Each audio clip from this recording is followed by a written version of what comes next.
This is Blair Durham with Black Wallstreet Today, your media hub for all things Black business and related news, strategy, and events. Greetings.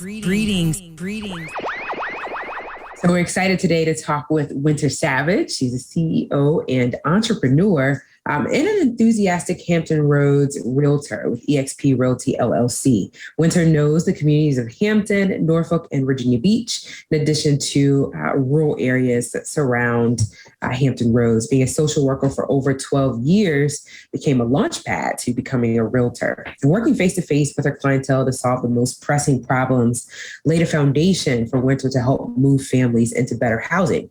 Winter loves networking, developing her own network of professionals from every corner of our community. She's an advocate for Fashion for Awareness, which is a local nonprofit organization dedicated to molding high school graduating seniors. Winter is a member of the Hampton Roads Realtor Association as well. She's eager to assist you with becoming a homeowner and promises to make your real estate expectations a reality with confidence, support, and reassurance. Winter prides herself on being able to provide accessibility to resources and help buyers every step of the way in the home buying process. This is an important conversation. Winter, how are you? Thanks for being here. Thank you for having me. I'm excited. Talk a little bit just about the housing market, what we're seeing now, rising interest rates, and how you're helping your clients to navigate this market. Okay, so in reference to real estate right now, there is something called a seller's market going on. Meaning there's more buyers looking for housing than housing that's actually available. So we're inflation and pricing. So right now we're seeing buyers waive contingencies. Contingencies are different things in a contract to help you get out of your contract. But when there are 22 bids on one property, there's somebody willing to waive something that protects them. And the person that's waiving to protect it is usually the one that gets the property. But with that, they may get termites. With that, they could get bad foundations. With that, they could get a bad roof.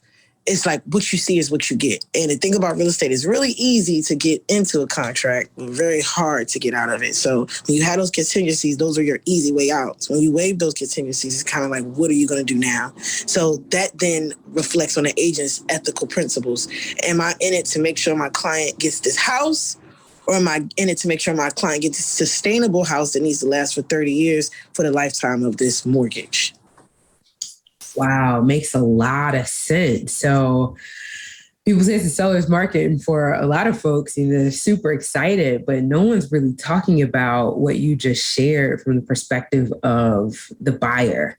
And so you play a critical role in helping folks to really navigate this tumultuous environment. I feel like there are a lot of emergencies that are coming about as well, with the shortage. What are your thoughts? Are you having to push people to more rental units? I mean, is this a crisis, Winter? So it's not really a crisis. It's just that. So, for example, what I'm noticing because I'm into data, I'm noticing that the middle class families don't have a lot of wiggle room. So for that $200,000 to $250,000 for that 3-bedroom, 2-bath, it's very hard to sort out. In real estate, the most sought out property is a 3-bedroom, 2-bath. Okay.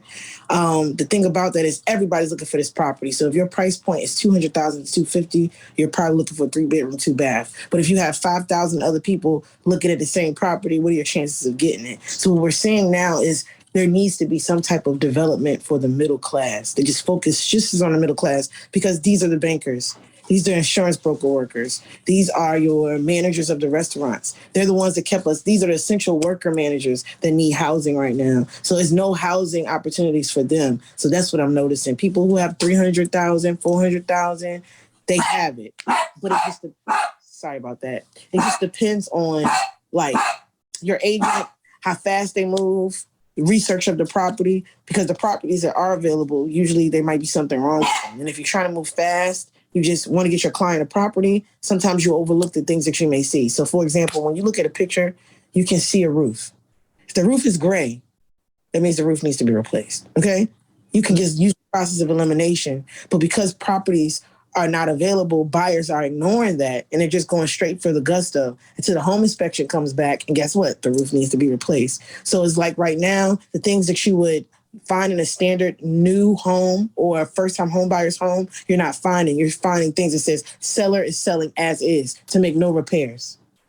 So those are the tedious things that buyers have to go through. And again, some buyers are so like stressed out about finding a property, they don't even care about the property being in the best condition. They care about their offer being accepted. So I want people to kind of be educated in reference to offers being accepted. And again, your house being in a good condition for your offer to be accepted and last you. The last thing you want to do is spend your life savings on a house that you got to save up a whole new life savings for to repair. So it's like, I encourage my buyers to believe that what's for them is for them and to do their due diligence in reference to looking thoroughly at the property, even if it is a nice property. And what I'm noticing now is a lot of people don't understand equity in a property. So I do want to make a disclosure. I'm not a lender. I'm not talking about, anything in reference to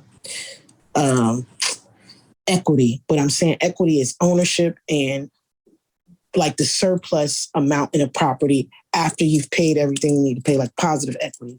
Okay, so when you buy a house that has issues or that basically may not be worth what you think it's going to be worth after the appraisal, now you accuse something called negative equity. So a house is supposed to give you both. But if you buy a house that's $200,000 and it was listed for $190,000, but it's only appraised for $190,000, now you're negative $10,000 in equity, meaning that the house is going to be worth less than when you go buy it. So when you go sell it, if there's nothing being built in the area or if the equity is not going to rise in the area, you may owe $10,000 when you go sell your house. But some people are so just worried about having that house. And like you said, the thing about rentals, I don't really encourage my clients to go towards rentals because rentals right now are just as much as buying a house, or if not more. It's an influx in rentals as well, like rental pricing, because again, there's more people looking for rental places than rental places that are available. So rent for a 2-bedroom, I seen the other day was like $1,300 for a 2-bedroom, 1 bath. So it's like the economy is at a place where it's forcing people to buy. Why? Because you have an advantage of knowing that your rent is never going to go up, but your mortgage is going to always stay the same. You also know that if anything's going on in with the house, you know what's going on with the house because you got a home inspection and you own it. When it comes to a rental, there might be underlying issues you just don't know because you don't own that property. So there's risks that come with rentals and there's risks that come with buying. Now, I can say that anybody renting, I let them know to take their time, create a plan. Don't just jump out there in this housing world. Give yourself a year to plan out how you want your buying process to go. Go ahead and make sure your assets are liquidated. Make sure that you understand exactly the closing costs. Make sure that you like your lender. Make sure your lender is actually responsive because guess what? The lender is the most important person in a real estate transaction. The home inspector and the lender are the most important people because that's the money and that's what's wrong with the house. So if you have those two people, then basically your house should be good to go. And if it's not, it's okay too, because you'll rather spend $400 on home inspection than $400,000 on a house you can't get out of, So Winter, what are the other components to that deal? You mentioned two, the lender and the home inspector. Who else is involved in the process of buying a home? So of course your real estate agent, okay, because they help you find a property.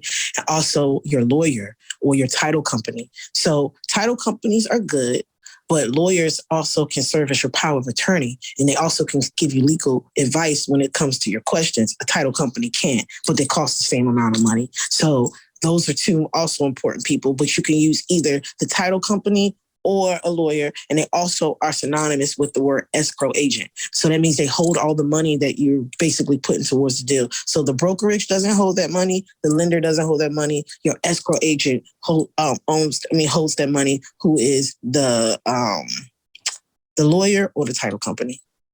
Okay. What are closing costs, Winter? The closing costs is all the money associated with the acquisition of the land. So when you first put in an offer on a property, you want to make sure, hey, does this house have any liens or any back taxes or anything like that that's going to be transferred with this property when I own it? So what your lawyer does, or the title company does, or the escrow company does, okay, which again is synonymous, they basically research your property for you and make sure that it's clear title. Okay. So when it's transferred to you, Uncle Sam can't come to you, or Uncle Jerome can't come to you and say, hey, this was my mama's house in 1945. What you doing here? Like, they're able to say, hey, well, I bought this house. Here's the deed. And there's nothing on this deed saying that anybody else had any type of ownership to it. Okay. So that's the thing that the title company and the lawyer does. And what was the next question that you asked me, ma'am? So I just asked about all of the components, all of the people that were necessary to close on a home. And then we talked about the closing costs as well, I think. Okay. Yeah, And closing costs, that was the question. Okay. Well, okay. So closing costs include, again, the title search. The closing costs include the lender fees.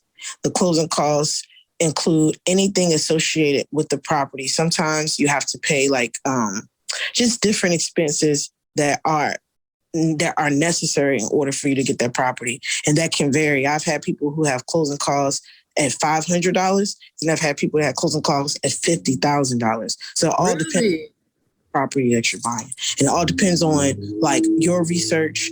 Like, when it comes to buying a property, are you trying to get grants? Are you trying to get down payment assistance? Because all these things are part of your closing costs. So down payment is part of the transaction and is paid alongside the closing costs. But a down payment is something that basically has to be paid inevitably for an FHA loan, for a conventional loan, usually 3.5% down. But again, because I'm not a lender, the lender can answer that question more. But usually it's about 3.5%. That's inevitable, on top of whatever you have to pay for the title, whatever you have to pay for the lender fees. Some people want discount points, which also helps them with bringing down their interest rate. They can pay for that. So it's different things that it includes. Some people may add the home inspection. But when I say closing costs, I say closing costs is what you bring to the table at the end. Yes, you pay for your home inspection, but usually you pay for that the day that you get it. So it doesn't go to the table with your closing costs.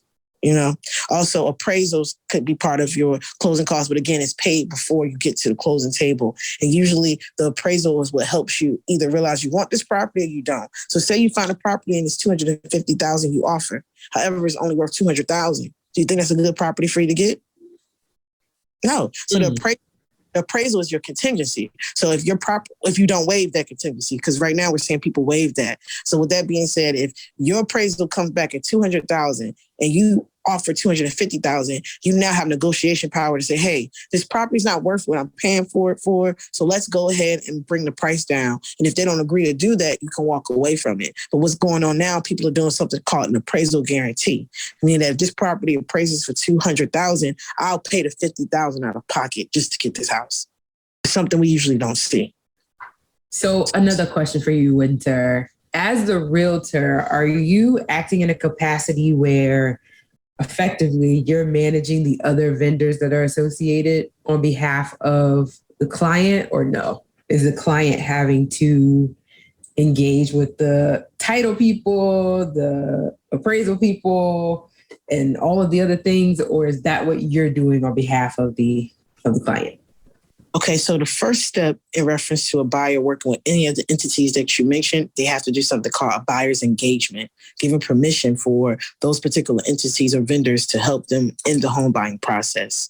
Okay. What I do is my clients, because I've already worked with a lot of home inspectors, a lot of lawyers, things of et cetera, they trust my expertise. So sometimes they do come to me and ask me, well, who do you recommend for this service? Or some may say, hey, my cousin worked with this person, and this is the person that I would like to work with. So who they choose to work with is their prerogative. Like, they can choose whoever they want to. However, a lot of clients want to go through who their real estate agent may already have a relationship with. So therefore, they don't, like, you can get a home inspection and a home inspector can miss one thing that might be termites. So for example, say we look in a house and it's pristine, but right under the toilet, the baseboard is being eaten up. Mm-hmm. That might termites. But say that an inspector just sees, hey, this looks like this needs to be painted, and they put this needs to be painted. Now there's a problem because 3 years later go by, your baseboards are disappearing because you have an infestation of termites that your inspector missed years ago. But if you had an inspector that somebody told you, hey, I highly recommend this person. They find everything in the cracks and crevices. I think they'll do a good job. That gives the buyer the peace of mind knowing, hey, they know this home inspector. I think that they'll do the job. So they kind of use who you may recommend. Now, serving as a liaison, yes, we do. We make sure everybody's on one accord, because if everybody's not on one accord, guess what? The deal won't be on one accord. One thing about any type of process is you want the synergy there. So therefore, everything flows. If nothing flows, it can make it can give you a heightened level of anxiety. So I always tell people that it's inevitable that you have anxiety, but there's different types of anxiety. There's de-stress and there's eustress. So eustress is like getting married. It's good stress, okay? Eustress is like being promoted at your job. Eustress is like buying a house. But sometimes our body can't differentiate what's good and bad when it comes to anxiety. So that's when our minds have to come into play and say, what's going on here is a good thing for me. So instead of me taking this in or taking this anxiety as something that's bad, I have to realize I'm accomplishing something that most people can't, especially people of the African-American community. I have to let people know in our community that we only been able to buy houses for 55 years. So this stress that you're feeling is a good stress. But because, it's so many different things involved, it's the largest purchase they'll ever make in their life. There's things that just make you a little bit apprehensive. So when the agent can come in and have those resources, when it comes to a home inspector, when it comes to a trusted lender, when it comes to a trusted lawyer, it kind of helps alleviate some of the stress that the buyer is going to inevitably go through anyway, if that makes sense. Yeah, it does make a lot of sense. Wow, this has been empowering, Winter. I really appreciate you sharing your intel. What else would you say to someone looking to buy a home in the next 30 days? I would tell them education is everything. In order to buy a house, you need a pre-approval. So if you want to buy a house, you can get approved within 3 days. You can get approved within a week. You can get approved within 30 days. It's all about how you respond to your lender. So a lender just needs paperwork. And once he gets your paperwork and can validate your assets, then he gives you something called an instrument known as your pre-approval. I tell clients, don't get too wrapped up in a pre-qualification. Always focus on a pre-approval, because a pre-approval has already validated your assets versus a pre-qualification is like going online and filling out information and them just telling you what they think, because what you tell them that you have a guesstimation of what you may make or what you think about making is more like a projection, versus a pre-approval is more like, this is what it is. It locks in your interest rate, it lets you know how much you can borrow, and it won't change. It stays set for a certain amount of time. And if a certain amount of time goes by and you haven't utilized it, you can basically get another one, or your income may change and you might be able to be pre-qualified or pre-approved for more. So I would tell buyers, if they're looking to buy in the next 30 days, make sure you have something called a pre-approval, because it already shows you what you are qualified to get. It shows you your price point, and it also gives you an opportunity to lock in an interest rate once you find a property that's for you. Beautiful. Awesome. Thank you, Winter. Give us your social media handles, ways that you can be contacted. Okay, so on Facebook, I have a page for real estate, and it's Winter Savage, your real estate agent. And on Instagram, it's WinterizeYou, WinterizeYou. And I'm looking forward to helping anybody that I can. I pride myself on being the real estate agent who creates educated buyers. So therefore, how to buy a house and be comfortable with the decision and look at it as a journey process. Makes sense. Thank you, Winter. We look forward to talking with you again in the future. Likewise, and thank you for having me. You guys have a great week. Happy Monday. You as well. Take care. Welcome back. Talking now with Miss Nikki. She is the founder of Buy From a Black Woman, an advocate for Black women that has a list of accomplishments. We're really going to talk now about her efforts to continue this particular movement. Welcome, Nikki. How are you? Buy From a Black Woman, we are a nonprofit organization. We empower, inspire, and educate Black women business owners and the people who support them. So our motto is, when you support a Black woman business owner, you support a whole community. Because in essence, the Black women are the ones who are uplifting, putting our communities together. So supporting Black women business owners, supporting whole communities, that's what we're doing. We were established in 2016. I'm located here in Atlanta, Georgia. I went to an event and I was the only Black woman there. And I thought that was crazy because here's an event of entrepreneurs selling things and people are paying for their services and there were no Black women represented. I was like, I have to do something. So I took what I called the Buy from a Black Woman Challenge, something I just created where I was seeking out Black women business owners and buying from them once a week and then blogging about it. The blog took traction. People were finding it, sharing it with their friends and families and loved ones. And Black women who were business owners, they reached out to me and they were like, hey, I see your blog. How do I get on your blog? But in turn, other people were like, I see the work you're doing. How can I support your mission? Two things that you learn in a nonprofit is that you want people to support your mission with money, but also you want people to spread the word about it and bring awareness to what you're doing. So the formula was already there. I had a background in nonprofit prior to working 7 years in the nonprofit sector. I said, this is what I'm supposed to be doing with my life, my purpose. Let me do this. And if it's easy for me to do, then I know I'm doing it correctly. And it's been 5 years and we have not stopped since. Wow, congrats to you. Super duper exciting. Just, grateful. Obviously, the statistics regarding Black women in entrepreneurship, very interesting, right? I read just this morning, 20% of women entrepreneurs in the country are Black women. Black women are the fastest growing segment of entrepreneurs. But as you sort of highlighted, they're doing it with only marginal success, right? They're leaving corporate positions where they're making six figures. They're coming into entrepreneurship, not necessarily getting the funding that they need, not necessarily gaining the traction that they need in order to really, do what they were doing when they were working corporate, right? Just in terms of maintaining the family and so forth. So I really, I took a liking when I learned about your loan fund because I recognize that's an important piece, right? So talk a little bit about the loan fund, how it works, and that part of it. And one thing I want people to know, like when I started Buy from a Black Woman back in 2016, having a loan fund was not even something I thought about, something I considered. I didn't even know it was something that was possible. So for those of you who are business owners who are like, I'm not sure how to get started, you just have to start because you never know where your journey is going to take you. We started off with grants, and the more and more I realized that the education was lacking when it comes to Black women business owners. That's one of the things that really is putting behind the 8 ball of what it means. To actually have a business to sustain in the market. You have to have money, you have to have capital. And learning that the banks have put so many different systems in place to ensure that Black people, Black women are not getting ahead, I knew, all right, now I have to do something, right? So the loan fund came about when last year, we saw so many banks helping businesses, but the Black businesses were not getting the help or the resources that they needed. When it came to the COVID relief fund, the PPP, the SBA, the rules were changing every other day, basically, for those who wanted to apply. We created our own PPP, we call it the Black Women Relief Fund, where we helped 24 businesses, but we knew that we needed to go further. I did some research, learned exactly what a need to actually be a financial institution. And as we are applying and getting prepared to become a community development financial institution,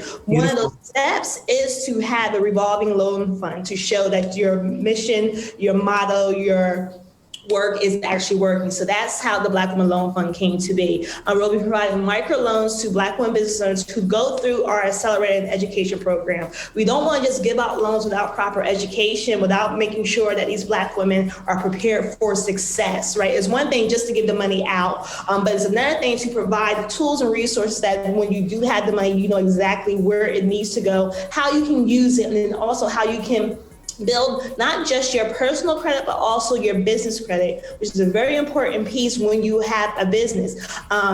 We ensure that you have like your DUNS number. We're helping you get business credit cards and all that stuff. So it's not just a loan fund. It's actually us making sure that you have all the proper tools and resources to maintain your business as a Black woman business owner. Yeah. And that's definitely part of the beauty of the CDFI, right? Providing that technical assistance, because again, money's not the only gap, right? Money's really only a gap because of the education gap. So you don't even have to withhold dollars from us if we've withheld the information, right? So just wraparound care. I love love this work. You and I have a good bit in common. So I'm super duper excited. I'm like, I'm going to connect with her after the show because I need to be talking to her at least once a month. Yeah, I appreciate that. Very cool. So the online directory, right? So this is the consumer side of your work. Yeah. So go ahead. Going back to when people are like, oh my goodness, I want to support Black businesses, but I don't know who makes X, Y, Z, right? The Black Women Business Directory, the online directory, we showcase businesses. We have over 500 businesses on our directory, right? You're sharing your screen. You're going to make your email public? Oh, yeah, it's fine. It's fine. But we got all different levels of emails, including emails just for, Yeah. See, that's the security in me. So you see, I've really been out here just making sure all security, because of the loan fund, I'm learning new levels of security. Of everything, right? Stuff, right? Yeah. So the Black Women Online Directory, we have over 500 businesses. And these businesses range from, we do have our Black women apparel companies, but we have engineers. We have people who create business plans for you, those who can actually install heating and cooling systems. Like what you need, we have on this online directory, and it's by a Black woman business owner. So we're taking away that tired excuse of, I don't know where to find a business by a Black woman, or I don't know a Black woman who makes something that's outside the realm. Go on to buy from a Black woman directory. You will find it on it. Like there's no reason, there's no excuse not to support or buy from a Black woman. So exciting. Yes. So buy from a blackwomandirectory.org, right? If you're looking for Black women to support, buy from a blackwomandirectory.org. Was that right? Yes. All kinds of items on here too. I mean, as was mentioned, services, apparel. This is phenomenal. This is our Inspire store, and we call it the Inspire store because we want you to inspire other people to support and buy from a Black woman. So all of our apparel is to help you spread the word of conscious consumerness and help spread the word of why it's important to support and buy from Black women. So we do have things for sale from us, and we do, of course, have the businesses owned and operated by Black women as well that you could buy too. Candles, decor, furniture, beauty, food and drink, skincare, health and wellness. Concentrated primarily in Atlanta, or a lot of these things nationwide? So I live in Atlanta, but wherever you see a Black woman business owner, that's where Buy From a Black Woman is. So all these businesses are all across the globe. I'm not just saying just the country, I'm saying the globe intentionally, because we even do have some businesses on the directory that are, in London and in the Mid-Eastern Asian area as well. So we're literally all over the place. It's so funny. There was a woman who was part of the community, and she sent me a picture yesterday, and she was, in DC on holiday, and she's like, I visited the store, blah, blah, blah, blah, blah. She's like, I went to the register, and there was a Buy From a Black Woman sticker. Now, I don't know this Black woman at all. I don't know the store. Stay with us online at Black Wall Street Today on Facebook and Black Wall Street Today on Instagram, and then follow us on Twitter as well at BWS Today. We look forward to talking again next week. Have a wonderful week. I have said, and I will continue to say, that the most important priority for the Black community is the Black community, not a particular political party. Phenomenal. Hey, yo, when I say Black, you say Wall